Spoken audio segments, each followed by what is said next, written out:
So, just an idea.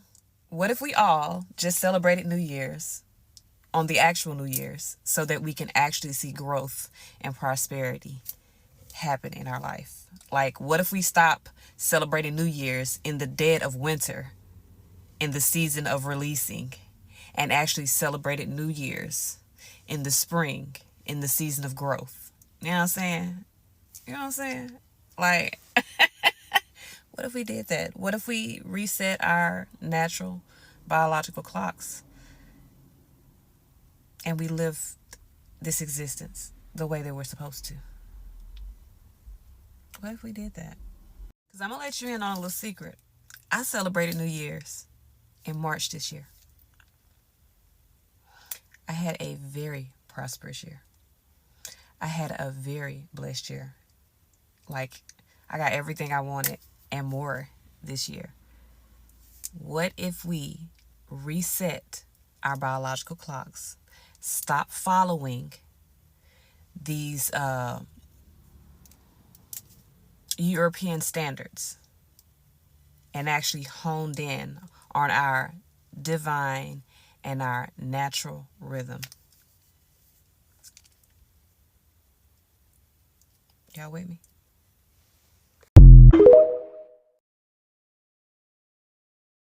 I automatically turn my ears off when I hear a white person say, slavery was so long ago, like we didn't do that. That was our ancestors. Huh.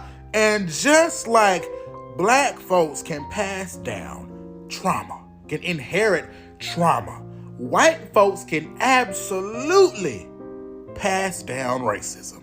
Why do you think your mayonnaise Meemaw and your Peckerwood Papaw, when they get dementia and Alzheimer's and they in that nursing home, they will forget their name, they mammy's name, they pappy's name, they children's name, because all that was learned over the years. But they will never forget that a black person is a nigga because it ain't on them, it's in them. You know what I'm saying? The inherent dislike, the inherent hatred of black and brown people is in their blood, is in their DNA. You don't believe me? Just look around you. Sometimes something a little different happens. Whoops, I'll get it. Sometimes. It looks like you're in a studio, maybe in Omaha, Nebraska or something. The shot is so clear. Is this a hoax? Are you really in space still? See the hair? And we can totally see the hairspray that is quite obviously in your hair. Now keep your eyes right here. He obviously pulls on something, a wire harness, something. Oh my gosh, you guys, look how everything is floating. Look at that.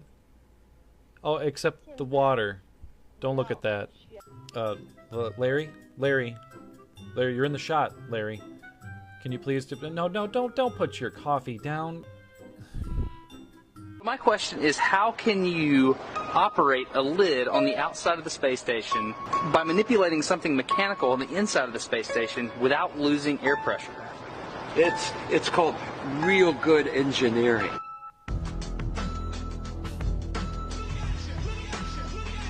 So a tortilla, a massive tortilla.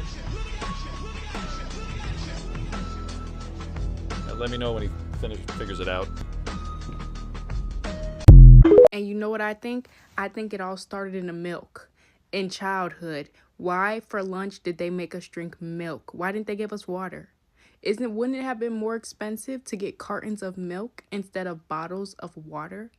They were putting some in the milk. They wanted all the kids to drink the milk. They were so strict about that, especially at my school. You had to drink milk or chocolate milk. You couldn't even get water unless you had a water bottle. And they'll be real strict about, like, they didn't like you filling up your water bottle. Why you don't want to drink no milk? Breakfast Club forced us to eat breakfast, milk, cereal. Because think about it. Why, genuinely, why are we not drinking human milk? Like, milk from titties? Well, obviously because they produce cows for milk, so they couldn't be producing humans. Like, we wouldn't have enough humans. But think about it. Like, somebody was so thirsty that they walked past a cow feeding its baby and bent down and said, oh, let me get some of this, and drank that shit. we're not supposed to be drinking milk. And the fact that as kids, they made us eat pizza with milk, barbecue riblet with milk, chicken patty with milk, nachos with milk. No, that they were putting something in the milk. There was no reason for that. The fact that white people were literally broke as fuck during the Great Depression and black people had the most wealth in this country should tell you something. But something I did not know, just literally, black Americans, you know, people love calling us lazy. I saw a comment and they were basically talking about how the reason why so many black people have Cadillacs is because Cadillac were the only people that would sell to us. And so me, I'm not the type to just listen to something and agree with it. So I ran to Google. The truth is, Cadillac, along with other luxury brand vehicles, they would not sell to black people, and they literally had to get a white person to buy the vehicle for them. Now, what's even more crazier is most of these luxury car brands, along with Cadillac, were about to go bye-bye in the 1930s because white people were broke. So what Cadillac did to save their asses was they lifted their discriminatory sales ban, and that is what allowed black people to come in and buy their vehicles themselves because they were paying in cash. No loans, cash. So when other luxury brands saw this, they did the same thing. Black people literally saved most of these luxury car brands from going bye-bye. It's always us. Did George Washington allow a little slave boy to freeze to death while holding his horses during that famous Delaware River crossing? If not, then how do you explain the origin of the line jockey? This is the legend of Jocko Graves, the faithful groomsman. Let me tell you about it. I'm the young black mayor, your #1 history influencer. During the Revolutionary War, late December 1776, it is said that General George Washington allowed a 12-year-old slave boy and his father, Tom Graves, to serve along with about 60 other black men. When it came to that famous crossing of the Delaware River, Washington decided it was too dangerous for Jocko to cross. General Washington instructed Jocko to wait with the horses and keep a lantern lit. That way the army would have a guiding light when they attempted to return back across the Delaware. When General Washington and the army returned back across the river, little Jocko had froze to death with the lantern still in hand. General Washington must have felt bad because he commissioned an iron statue to be made to honor Jocko and be placed at his Mount Vernon estate. He named the statue the Faithful Groomsman, which in that time frame was a man or a boy left in charge of stabling, feeding, and grooming horses. Over time, the statue would evolve to racist versions, eventually making it to the current day line jockey. The worst versions were Sambo-like black figures with protruding lips. They were often used for hitching horses. It evolved to this current version of a white horse jockey holding his arm out with a lantern. But why would a racing jockey be holding a lantern? Some say they were positive symbols when they were used on the Underground Railroad. Some say Stagecoach Mary hated them and that she would knock them over when she saw them along her mail routes. Either way, the racist imagery in the evolution of the line jockey is evident. Should we praise George Washington for honoring Jocko Graves, the faithful groomsman, or should we hate every version of the line jockey that we see? Let me know your thoughts in the comments. I'm the young black mayor, and I'll tell you more next time. Truly your #1 history influencer. People really just say anything on this app and it's kind of scary, but Pocahontas was not black. She was a part of the Powhatan people, Her name was Matoka. She was a princess, seeing as how she was the daughter of the paramount chief of the Powhatan tribe. Her name was not Pocahontas.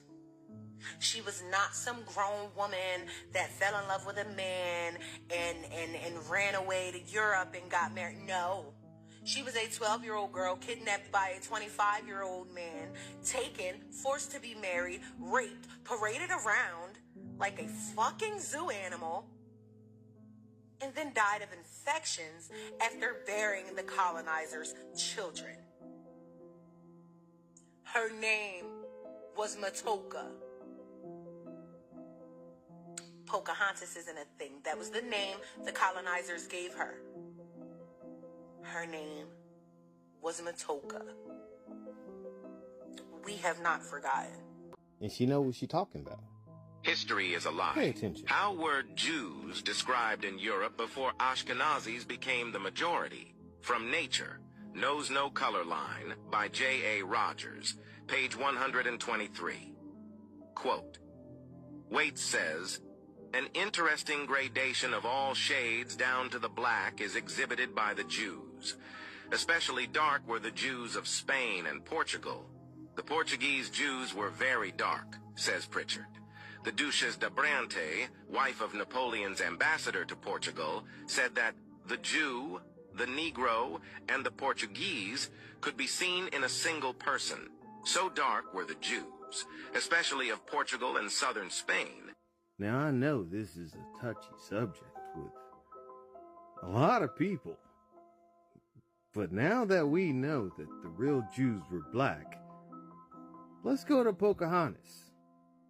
First off, Pocahontas wasn't even her real name. She was originally known as Matuaka. Pocahontas is something of a childhood nickname, meaning something along the lines of playful one or naughty child. Pocahontas was the name given to the English settlers based on the cultural fear that if the English knew her true name, it meant that they could do her harm.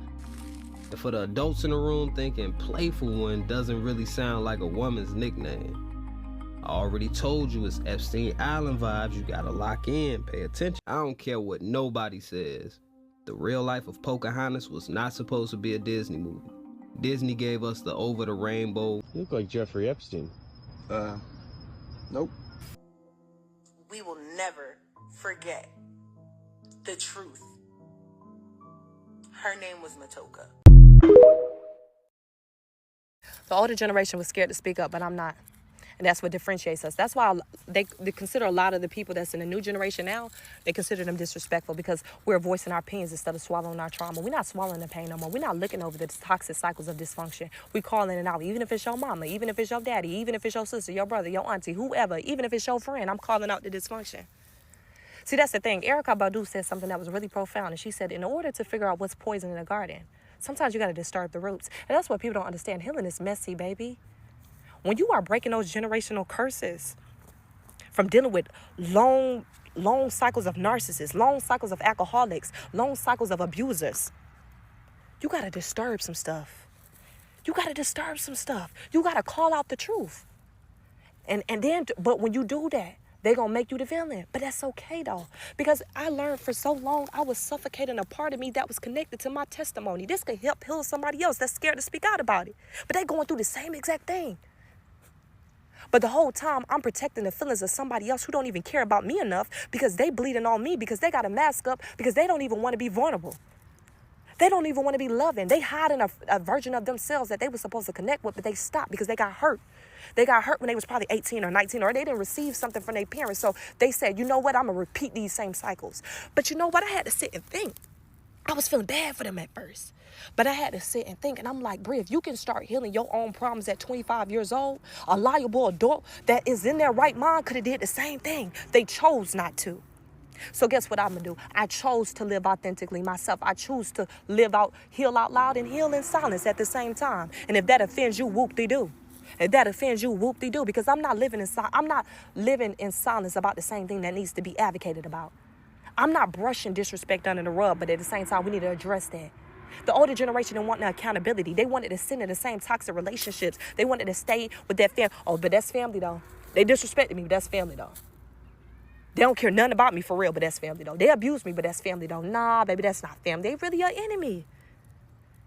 And I had to realize sometimes those strangers that show up in your life that give you love and that give you constant affection and that's there for you, that's family. But you know what? If I got to be the one to address the problems and the cycles of dysfunction, I'll do it. I don't care who I lose behind it. Because I let so many years go by without even telling my truth. But at the same time, my truth was connected to my healing. My truth was connected to the next level of my life. But I was too scared because I was protecting feelings of family members that didn't even care about mine enough to heal. They didn't even care about their own feelings enough to heal past the things that they went through way when they was younger. But it's okay, though. We breaking those cycles each and every day.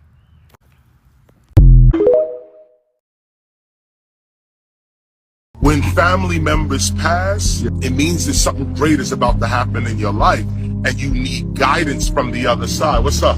In a weird way, When Scott LaRock passed, he was killed in the Bronx. That's when my guidance started. When you have a parent that may go, a brother, a sister, a son, it's painful to deal with. But you have someone on the other side now that you can communicate with. I mean, what a great privilege that is to have someone on the other side that's outside of space and time. Appeal to that person, talk to them, leave his favorite food out, his favorite drink, leave it out. Let him know that he exists. Wow. And you'll see the guidance. It's ancient. Africans been doing this. We never understood that, ever. That we never understood. We always knew our ancestors were on the other side. They just wasn't with us physically, and one foot in the spirit, one foot in the material. Why is it that when you pour alcohol on some fresh pork, worms be coming out? Or even better, why is it that when you type into Google or even ChatGPT, what's the #1 meat that tastes just like human flesh? It's pork. Hold up. There's something in the chips. Why is it that the #1 meat that is filled with the most parasites is pork? Okay, hold on. Wait. Do I have another one? Hold on. I need another chip. Hold up.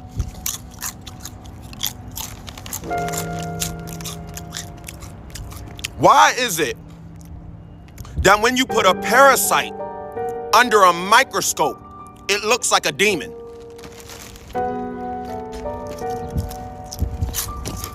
I'm gone. I gotta go. CIA on the roof. You know that. I see you! Almost as if somewhere in the Bible, last time I checked, of all the freaking animals on this planet and insects and birds, Yahusha chose to put demons, cast them out of someone, and chose to put them in pigs. And the pigs ended up drowning in the water. As if he knew as if pigs and maybe we're not supposed to eat pork? I don't know. I'm asking you, are we supposed to eat pork? Are we supposed I gotta go. Let's break down the meaning of the side staff of the Atlantean. Let's keep going. The Greek letter psi is often linked to the Hebrew letter Shin, both representing powerful spiritual concepts. Let's keep going. The Atlantean psi is really the Hebrew Shin. This one was found in Michigan. Let's keep going. Copper ingots from the Great Lakes has the ancient symbol of Shin, which is the Atlantean symbol, right on the copper. Let's keep going. As you can see, that same copper from the Great Lakes ended up in the Mediterranean Sea and Egypt. Let's keep going.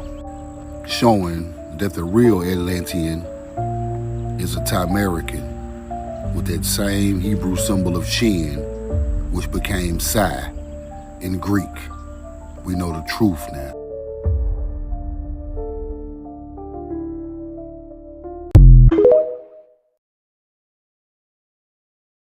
Don't let them plant fear in your mind about waking up around this time. If you have been recently waking up out of nowhere around 3 a.m., this could indicate that subconsciously you are being called to wake up around that time to have spiritual downloads come in. See, think about it like this. When everyone else is resting in the house, if you are in the house with other people, if everyone else is resting, that energy is at ease. So now you can tap directly in to source. Society try to create fear in people's minds, saying this is witchcraft and all of that.